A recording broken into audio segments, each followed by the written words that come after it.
बहुत समय पहले की बात है।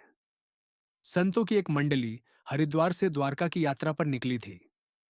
रात्रि के समय विश्राम हेतु वे बीकानेर जिले के पिपासर गांव में ठहरे। वहीं पर उन्होंने श्री गुरु जंभेश्वर भगवान के चमत्कारी जीवन की चर्चाएं सुनी।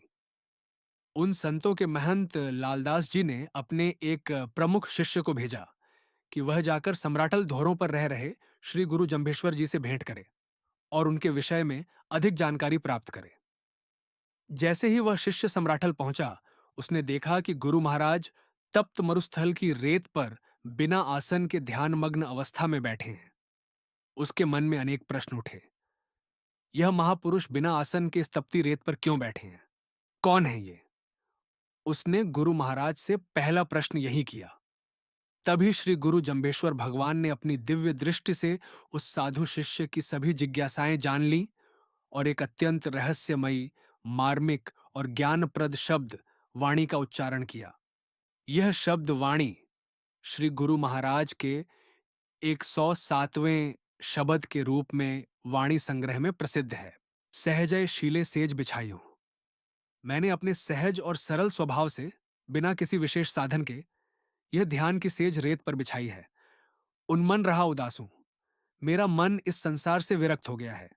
अब मैं पूर्णतः अंतर्मुखी और शांत हूं। झुगे जुगंतर भवे भवंतर। युगों युगों से यह जीव संसार में जन्म मरण के चक्र में भटक रहा है। कहूं कहानी का सूं। अब मैं अपने इस अनुभव की कथा किससे कहूं? कौन इसे समझ सकेगा? रवि उगा जब उल्लू अंधा। जब आत्मज्ञान का सूर्य उदय होता है तो अज्ञान रूपी उल्लू अंधा हो जाता है। दुनिया भया उजासू। तब संपूर्ण संसार में चेतना और प्रकाश फैल जाता है।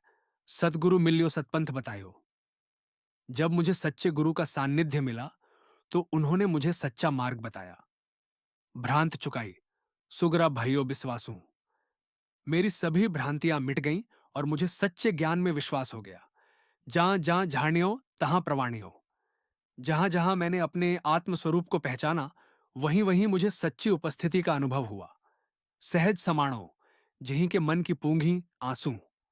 जिसने अपने भीतर की सहजता को जान लिया, उसकी मनोकामनाएं पूर्ण हो गईं। जहां गुरु न चीन्हो, पंथ न पायो।